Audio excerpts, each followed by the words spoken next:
ராம்டெலின்ற அந்த ஹோட்டல், அது PM towers owner தான் இது பண்ணவர். அதனால பிஎம் டவர்ல ராம்டெலின்னு ஹோட்டல் இருக்கு, அங்க ரிசப்ஷன் வேலைக்கு தான் நான் சேர்ந்தேன். சேரும் போது அங்க மணி சார்னு ஒருத்தர் இருக்காரு, அவங்கள்ட்ட தான் நான் கணக்கெல்லாம் கொடுப்பேன், எப்பவும் எல்லாமே பண்ணுவேன். இவர் என்ன சொன்னாருன்னா, நீ வீட்டுக்கு வந்து என்கிட்ட பணத்தை கொடுத்துட்டு போன்னு சொல்ல நான் வீட்டுக்கு அங்க போனப்ப நான் குடும்பமா தான் இருக்கேன், என் வீட்டுல எல்லாரும் இருக்காங்க அப்படின்னு சொன்னாங்க. அங்க பார்த்தா யாருமே இல்லை, இவங்களும் ஒரு தம்பி தான் இருந்தாங்க. நான் அப்படி இருந்து நான் அவங்களை தடுக்க தான் முயற்சித்தேன். ஆனாலும் அவங்க என்ன பண்ணிட்டாங்கன்னா, எனக்கு மயக்க மருந்து கொடுத்து என்ன எல்லாமே பண்ணிட்டாங்க. எல்லாமே பண்ணதை எடுத்து வச்சுட்டு அந்த வீடியோ அந்த போட்டோ எல்லாத்தையுமே வச்சுட்டு நான் ஸ்டேஷன்ல போய் கேட்கும் போது எனக்கு வீடியோவை மட்டும் வாங்கி கொடுங்க அப்படின்னு தான் நான் சொன்னேன். ஆனா அதை பண்ணவே மாட்டாங்க, யாருமே அதை பண்ண மாட்டாங்க. அப்படி ஒரு வீடியோவே இல்ல, நீயா தான் பொய்யா கிரியேட் பண்ற அப்படின்னு சொல்லி பேசுறாங்க. அது எந்த விதத்துல நியாயம்? பாதிக்கப்பட்ட பெண்ணு நான் நாளைக்கு செத்து போய் நான் உயிரோட இருந்து இவ்வளவு தூரம் போராடும் போதே எனக்கு வந்து நியாயம் கிடைக்கல. நாளைக்கு இப்ப வெளியே போனா கூட எனக்கு கொல்றதுக்கு 1000 பேர் இருக்கா. அஸ்ஸலா எந்த அளவுக்கு சொல்றாங்க, அதாவது அல் மர்அத்து அவ்ரத்துன், ஒரு பெண் என்றாலே மறைக்கப்பட வேண்டியவள். அவங்க வீட்டுல இருந்து வேலையை பார்ப்பதான் சிறந்தது, அதான் முறையானது, அவருடைய கண்ணியத்திற்கும் கற்புக்கும் பாதுகாப்பானது. ரசூலுல்லாஹ் சொல்றாங்க, அல் மர்அத்து அவ்ரத்துன் இதா ஹரஜத் மின் பைத்திஹா இஸ்தஷ்ரபஹ ஷைத்தான். ஒரு பெண் வீட்டை விட்டு வெளியே போனான்னு சொன்னா ஆண்களுக்கு வந்து ஷைத்தான் வந்து அந்த பெண்ணை வந்து அழகுபடுத்தி காட்டுறான் என்று ரசூலுல்லாஹ் சொல்றாங்க. இதான் யதார்த்தம்.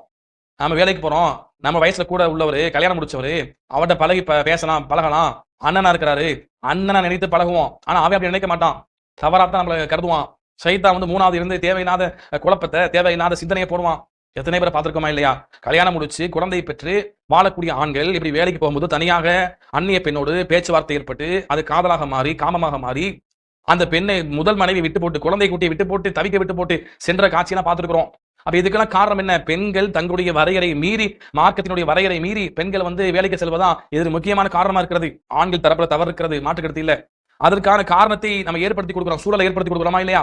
அந்த விஷயத்தில் பெண்கள் எச்சரிக்கையாக இருக்கணும். ஏன்னா ரசூலுல்லாஹ் எந்த அளவுக்கு சொல்றாங்கன்னு சொன்னா வந்து, அதாவது சொல்றாங்க பாருங்க, தொழுகைக்கு பள்ளிவாசலுக்கு தொழுகைக்கு வருவதா இருந்தா கூட ரசூலுல்லாஹ் அனுமதிக்கிறாங்க. ஆனா அங்கேயும் குழப்பம் ஏற்படும் என்றால், ஆண் பெண் கலப்பு ஏற்படும் என்றால் நீங்க பள்ளிக்கு வராதீங்கன்னு சொல்றாங்க. புயூத்துஹுன்ன கைருன் லஹுன்ன, பெண்களுடைய வீடு தான் பெண்களுக்கு சிறந்ததுன்னு சொல்றாங்க. எதுக்கு? தொழுக போறதுக்கு.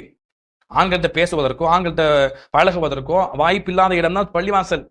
பள்ளிவாசல கண்ணியம் பேணப்படும். அப்படிப்பட்ட அந்த இடத்துல வந்து மார்க் என்ன சொல்லுது, அங்க பள்ளிவாசலா இருந்தா கூட குழப்பம் ஏற்படும், அந்நிய ஆண்கள் கலப்பு ஏற்படும் என்றால் வீட்டுல தொழுவதான் சிறந்ததாக மார்க்கம் சொல்லுது.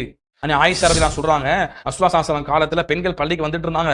இப்ப இருக்கக்கூடிய இந்த குழப்பங்கள் அதை ரசூலுல்லாஹ் பார்த்திருந்தாங்கன்னா பெண்களை பள்ளிக்கு வராம தடுத்திருப்பாங்கன்னு சொல்றாங்க.